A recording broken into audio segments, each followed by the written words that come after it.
and everyone, good morning to all of you. This is Pooja Upadhyay from Shri Ram Public School. So let's start with today's topic. The today's topic is formal and informal organization, right? Formal and informal organization. Today we are going to study about these two types of the organization which is exist in practically also. ठीक है, अब हम देखेंगे formal और informal organisation क्या होता है. Before that the word meaning only we let understand. Formal, as you studied already in English subject, that when we go to write the letters, right, in that there are two types, formal informal letter, है ना. अगर family को friends को लिख रहे that is informal, और अगर किसी ऑफिशियल को लिख रहे तो वो फॉर्मल होता है. तो दोनों के जो पैटर्न होते हैं लिखने के सिस्टमैटिक वो भी अलग अलग होते हैं, राइट. फॉर्मल में कैसे सब कुछ स्टेप बाय स्टेप होता है, address, date, enclosure, parts of the body of the main letter, right, yours faithfully and all, सब कुछ एकदम परफेक्ट होता है, राइट, लैंग्वेज वगैरह. लेकिन जो हम इनफॉर्मल लिखते हैं फैमिली को तो उसमें कुछ चीज़ें कमी रहती हैं. जैसे डायरेक्टली हम लोग कंटेंट स्टार्ट कर देते हैं हाय हेलो से, राइट. सो वैसे ही ऑर्गेनाइजेशन में भी होता है. So let's start with the first one, organisation.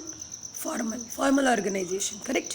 A formal organization means the organization in which authority and responsibility and mutual relationship among all the employees working in an enterprises are clearly defined. It means that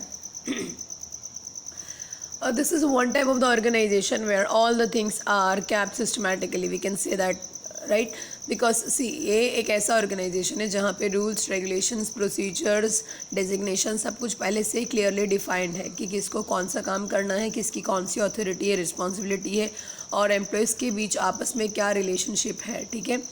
तो ये already पहले से decided होता है. An organisation is a formal when the activities of two or more person are consciously coordinated towards the common objective. Okay, so it means that organization is a formal when the activities of two or more person are consciously coordinated. इसका मतलब ये होता है कि यहाँ पे सिर्फ जो एम्प्लॉयज़ हैं उनके वर्क के बीच में कोऑर्डिनेशन होता है. सिंपल मीनिंग में बता रहे हैं. फॉर्मल ऑर्गेनाइजेशन एक ऐसा ऑर्गेनाइजेशन है जहाँ पे एम्प्लॉयज़ सिर्फ अपने काम से मतलब रख सकते हैं, उनके बीच में कोई भी पर्सनल गॉसिप नहीं होगी. They all are knows to each other with the relationship of the organization, like subordinated, superior, that's it. They don't know to each other personally. This is the rules of the formal organization. यानी यहाँ पे जो भी employees काम करते हैं उन्हें बस अपने काम से मतलब रखना है, पर्सनली किसी के साथ कोई भी कांटेक्ट नहीं होता है, ठीक है. फिर चाहे वो हमारे कलीग्स हो या हमारे सीनियर हो या जूनियर हो, कोई भी हो.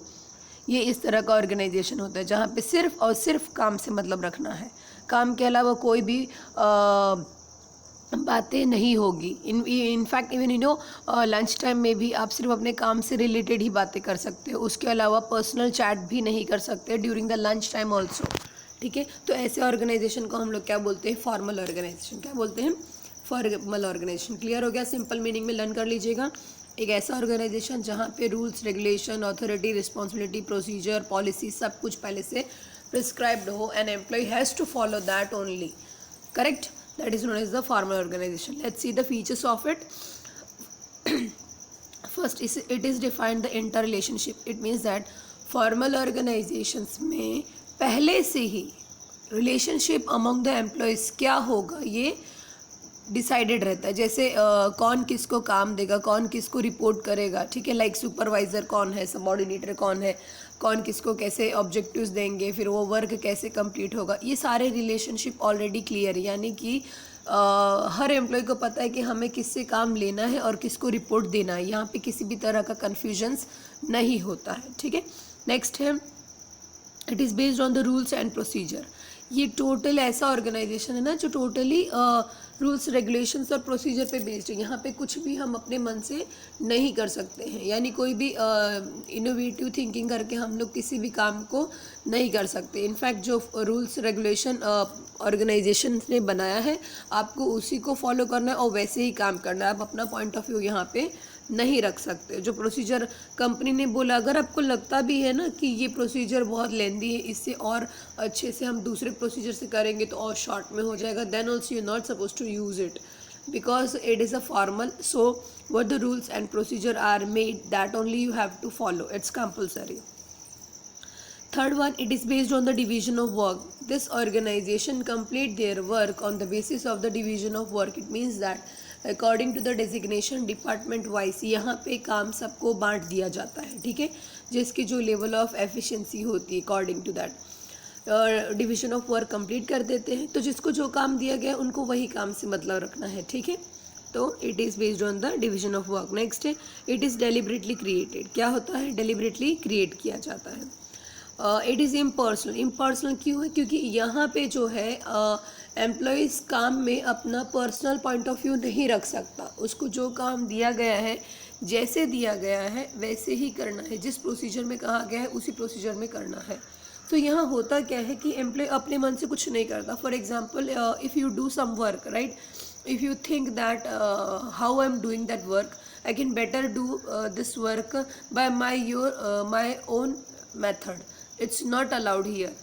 मतलब समझिए कि अगर आप कोई काम कर रहे हैं, ठीक है, और आपको कोई मेथड दे दिया गया, लेकिन आपको लगता है इस मेथड से भी अलावा मैं अपने तरीके से करूँगा तो और अच्छे से कर सकता हूँ, लेकिन आप अपना तरीका ही नहीं यूज़ कर सकते हो फॉर्मल ऑर्गेनाइजेशन में, क्योंकि यहाँ पे पहले से ही प्रोसीजर डिसाइडेड है और आपको उसी के तौर तरीके से काम करना पड़ेगा, ठीक है। तो यहाँ पे इम्पर्सनल पॉइंट ऑफ व्यू होता है, यानी ह्यूमन बीइंग सिर्फ अपने काम से मतलब रखते हैं, ठीक है। उनको जैसे जो काम बता दिया गया वैसे करेंगे, बाकी उसका आउटपुट कुछ भी हो इनको कोई फ़र्क नहीं पड़ता।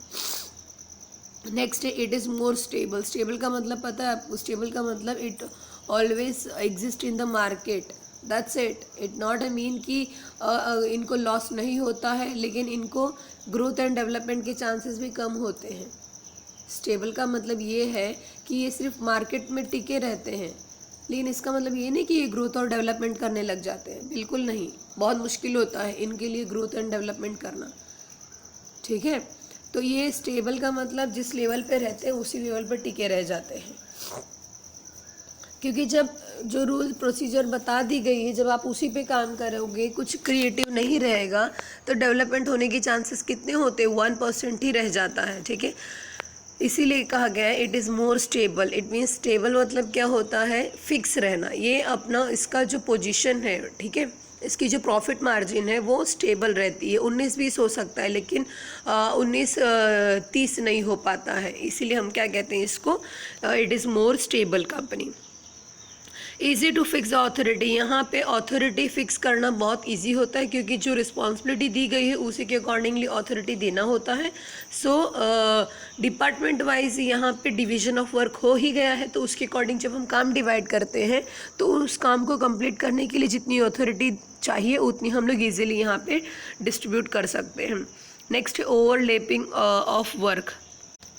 No overlapping of work. Overlapping of work नहीं हो पाता है, क्योंकि ऑलरेडी डिवीजन ऑफ वर्क हो चुका है, जिसकी वजह से एक बार काम सबको डिवाइड कर दिए हैं, और फॉर्मल ऑर्गेनाइजेशन होने की वजह से लोग सिर्फ अपने काम से मतलब रखते हैं, ठीक। तो यहाँ पे किसी भी तरह से काम के छूटने या काम के डबल बार होने के चांसेस नहीं होते। नेक्स्ट है, easy to get the goal. Right है, क्योंकि गोल कैसे अचीव होगा उसका प्रोसीजर ऑलरेडी सेट है, आप उसी प्रोसीजर को फॉलो करते जाइए जैसे जैसे वहाँ पे मेंशन है, तो इससे हमारा जो गोल है वो इजीली अचीव हो जाता है। यहाँ पे किसी भी तरह की कोई भी डिफ़िकल्टीज नहीं होती है, ठीक है। लास्ट पॉइंट है हमारा डिले इन डिसीजन। क्या है? Delay in decision. Simple meaning है, फॉर्मल ऑर्गेनाइजेशन है, राइट, तो सारी अथॉरिटी टॉप से ही बॉटम पे आती होगी, लोअर सेक्शन तक आती होगी, राइट। तो यहाँ पे होता क्या, जो भी डिसीजन है वो सिर्फ हाई अथॉरिटी ले सकते हैं। तो मान लीजिए अगर कोई प्रॉब्लम्स क्रिएट होता है जिसपे कोई डिसीजन लेने की रिक्वायरमेंट आ गई, ठीक, तो उस सिचुएशन में क्या होता है कि जो भी मैटर्स हैं उसमें पहले डिस्कशन होगा, उसके बाद जो हाई अथॉरिटी होती है वही डिसीजन लेती है। यानी कि यहाँ एम्प्लॉय अपने मन से किसी भी तरह का कोई भी डिसीजन नहीं ले सकते, इसीलिए यहाँ पे डिले होता है। मतलब जैसे मान लीजिए लोअर सेक्शन ऑफ डिपार्टमेंट में कोई प्रॉब्लम आ गई, तो मैटर ऊपर तक जाएगा, यानी टॉप लेवल तक, फिर वो लोग डिसीजन लेंगे, फिर वो पास होके नीचे आएगा, तो ये सब में बहुत ज़्यादा टाइम लग जाता है, क्योंकि यहाँ पे लोअर सेक्शन या किसी भी डिपार्टमेंट को कोई भी डिसीजन लेने का राइट नहीं होता है। डिसीजन सिर्फ और सिर्फ मैनेजरियल पोस्ट वाले ही ले सकते हैं, ठीक है। तो एम्प्लॉय को बार बार अपने मैनेजर्स को बुलाना होता है। जैसे मान लीजिए कि एक डिपार्टमेंट है, हाँ, परचेज डिपार्टमेंट ले लेते हैं, ठीक है। अब उसमें बहुत सारे एम्प्लॉई हैं, मानो उनके काम में कोई प्रॉब्लम आ गया तो उनको सबसे पहले अपने मैनेजर से पूछना पड़ता है। मान लीजिए अगर मैनेजर उस दिन एब्सेंट है तो वो अपने मन से डिसीजन लेके काम नहीं कर सकते, उनको वेट करना होगा जब मैनेजर आएंगे तो उनके साथ सारे प्रॉब्लम बताइए आप, फिर मैनेजर खुद एनालाइज करेंगे प्रॉब्लम को, उसके बाद वो डिसीजन लेंगे। यानी कि फॉर्मल ऑर्गेनाइजेशन में सारे डिसीजन जो है वो टॉप अथॉरिटी यानी डिपार्टमेंट्स के मैनेजर्स ही लेते हैं। सबऑर्डिनेटर को कोई भी डिसीजन लेने का राइट नहीं है, ठीक है। स्टेबिलिटी इन द ऑर्गेनाइजेशन का मतलब ये होता है कि this kind of the organization and their employee mostly stable in nature. It means that there is a less chance for the loss or removation of employee because they all are working on the rule based, right, based on the rules and regulation given in the organization. But there is a less chance for the growth and development also because there is no creativity, innovative initiativeness of the employee also take the place over here. That's why, okay, less creativity. The next point is less creativity. As I told you that formal organization is totally based on the rules and procedure which is prescribed by the organization themselves. That's why here no one employee can allowed to use their own creativity. If there is no creativity, then there is a less chance for the something new will happen in the organization, right? Next, lack of initiative. As I told you, employee also not have a right to take any kind of the initiative. Whatever the work given to them, they have to do it, and that also do in the prescribed procedure only. They cannot use their own point of view for completing the any work. That's why it is said that there is a lack of initiative. I hope so it is clear now. Informal organization. It is such an organization which is not established deliberately but come into existence because of the common interest, communal relation, religious and taste, etc. The chief quality of this organization lies in friendly relationship and cooperative nature.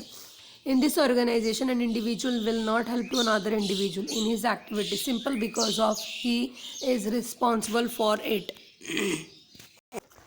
It means that ये organisation एक ऐसा organisation है जहाँ पे पहले से ही कोई rules regulations पहले से नहीं बनाए गए हैं, ठीक है। ये ऑर्गेनाइजेशन अपने आप रूल्स रेगुलेशन बनाता है जैसे उनके काम होते हैं, ठीक है। यहाँ पे देखा क्या जाता है कि जिनके बीच में कॉमन इंटरेस्ट है, जैसे आप लोगों ने कई ऑर्गेनाइजेशन देखा होगा, जैसे हम दोनों एक ही रिलीजियस के हैं, हम दोनों एक ही कास्ट के हैं, हमारे दोनों के ऑब्जेक्टिव सेम सेम है, तो हम दोनों भाई भाई, हम दोनों दोस्त दोस्त, ठीक है, तो हम दोनों एक साथ काम करेंगे। This kind of the relationship are created in the informal organization. The chief quality of this organization lies in friendly relation. यानी कि यहाँ पे superior subordinate relationship नहीं होता है, बल्कि यहाँ पे friendly relationship होता है among the employees, whether they are the manager, they are the superior, subordinator or anyone, ठीक है। और दूसरी चीज़, इस ऑर्गेनाइजेशंस में कोई भी एम्प्लॉय किसी भी एम्प्लॉय की हेल्प नहीं करता है। सिर्फ वो एम्प्लॉय अगर एक दूसरे के फ्रेंड्स हैं तो वो लोग एक दूसरे की हेल्प करते हैं, अदरवाइज़ यहाँ पे कोई भी एम्प्लॉय किसी भी एम्प्लॉय से हेल्प नहीं करता। रीज़न उसका ये है कि भाई वो जिनका काम है वो अपने काम को देखे ना, हम क्यों उनकी हेल्प करें। This kind of the nature is created over here. हाँ, but this the person of the front, if he is a friend, then they will help them.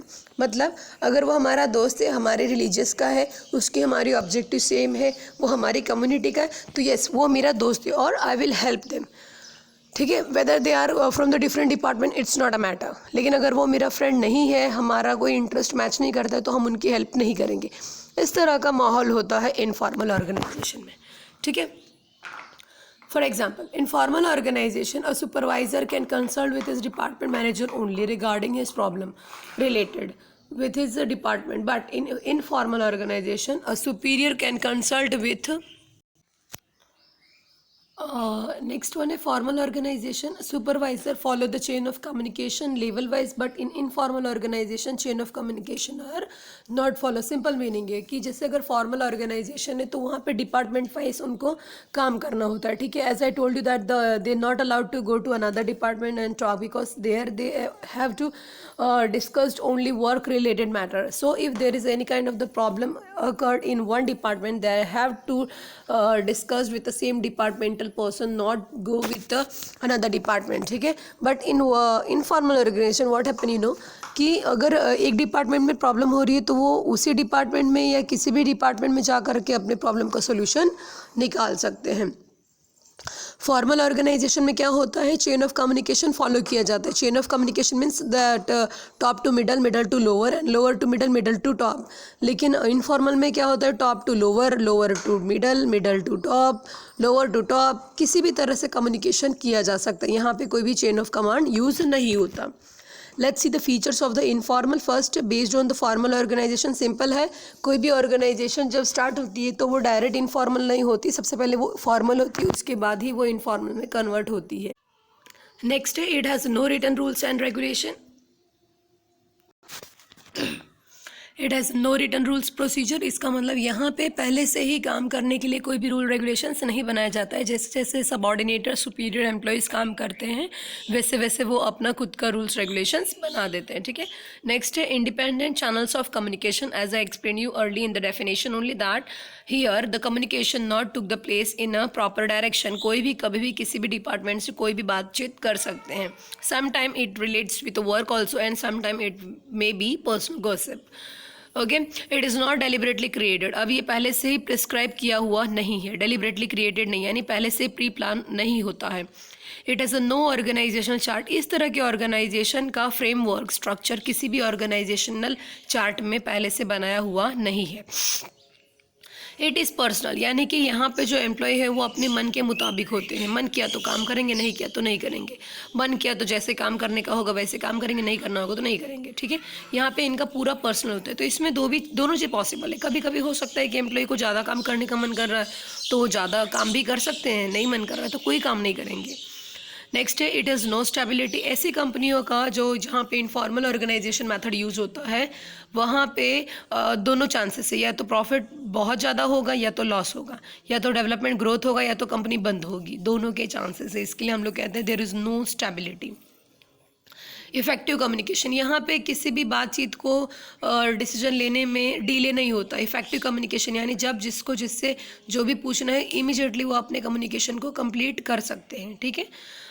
क्योंकि यहाँ पे किसी तरह का चेन ऑफ कमांड तो यूज़ होता नहीं है, ठीक है। तो जिसको जब मन में आए किसी भी डिपार्टमेंट से जा करके अपने प्रॉब्लम का सॉल्यूशन वो निकाल सकते हैं। नेक्स्ट है, fulfil of social needs. Social needs का मतलब ये होता है कि यहाँ पे जो लोग ऑर्गेनाइजेशन से कनेक्टेड होते हैं, ठीक है, उनके सोशल नीड्स फुलफिल होते हैं। फॉर एग्जांपल, ठीक है, उनके जो भी ऑब्जेक्टिव्स हैं वो इनफॉर्मल ऑर्गेनाइजेशन के थ्रू कंप्लीट कर सकते हैं। कैसे? See, if they have the high salary expectation from the organisation they will do the hard work and they will get it. Okay, if they don't have a salary expectation, just they doing the work for a sake of time pass, so they will not work with effectively and efficiently, ठीक है। Salary मिल रहा है, enough है, जितना मिल रहा है उतना काफ़ी है, तो वो अपने स्लो मोशन में ही काम करते हैं, ठीक है। सो यहाँ पे हो गया सोशल नीड्स फुलफिलमेंट। नेक्स्ट है फुलफिल ऑफ ऑर्गेनाइजेशनल ऑब्जेक्टिव। यहाँ पे ऑर्गेनाइजेशनल ऑब्जेक्टिव फुलफिल होती है if employ properly working, so it is in the positive direction. तो यहाँ पे ऑर्गेनाइजेशनल गोल अचीव हो जाता है एज़ कम्पेयर टू फॉर्मल जल्दी होता है, क्योंकि वहाँ पे सिस्टम फॉलो करना है जो पहले से बताया गया है। लेकिन यहाँ के एम्प्लॉय अपने मन से काम करते हैं, तो वो लोग क्या करते हैं, अपने वर्क में क्रिएटिविटी इनिशिएटिव लेते हैं, जिसकी वजह से इस ऑर्गेनाइजेशन में जहाँ पे इनफॉर्मल है काम बहुत जल्दी और अच्छे से होने का चांसेस होता है, ठीक है।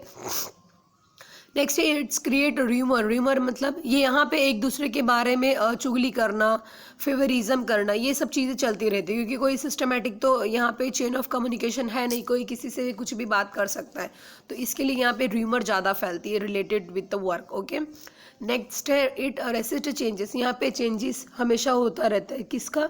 काम का, एम्प्लॉय का, डेजिग्नेशन का, क्योंकि यहाँ पे कोई फिक्स परमानेंट किसी एक पोस्ट पे काम नहीं करता, जिसका जब मन में आएगा, जो मन में आएगा वो लोग वो काम करते हैं, ठीक है। नेक्स्ट है, pressure of the group norms. यहाँ पे हमेशा जो भी एक्टिविटी होती है, जो भी काम होते हैं, ठीक है, उसका पूरा प्रेशर पूरे ग्रुप पर पड़ता है, ठीक है। इंडिविजुअलिज्म नहीं होता यहाँ पे। अगर कोई काम गड़बड़ हो रहा है तो सब रिस्पॉन्सिबल होंगे, कोई अच्छा हो रहा है तो भी सब रिस्पॉन्सिबल होंगे, ठीक है। लेकिन फॉर्मल में कैसा होता है कि अगर कोई काम अच्छा हुआ है तो जिसकी वजह से अच्छा हुआ है उसको ही शाबाशी मिलती है। यहाँ पे ऐसा होता है कि अगर काम अच्छा हो गया तो सब लोग शाबाशी के हकदार हो जाते हैं, ठीक है। सो आज हम लोग यहीं पे स्टॉप करते हैं। फॉर्मल इनफॉर्मल ऑर्गेनाइजेशन हमारा यहीं पे कंप्लीट हो गया। Dear student, you have one homework. On the basis of the features you have to differentiate both formal and informal organization any 5 basis. Okay, that is a homework and I want to see that in the evening schedule. Student, remember homework difference between the formal organization and informal organization evening schedule में हमें दिखना चाहिए in the group only. Show me your homework. Take care, have a nice day, stay home, stay safe. जय हिंद.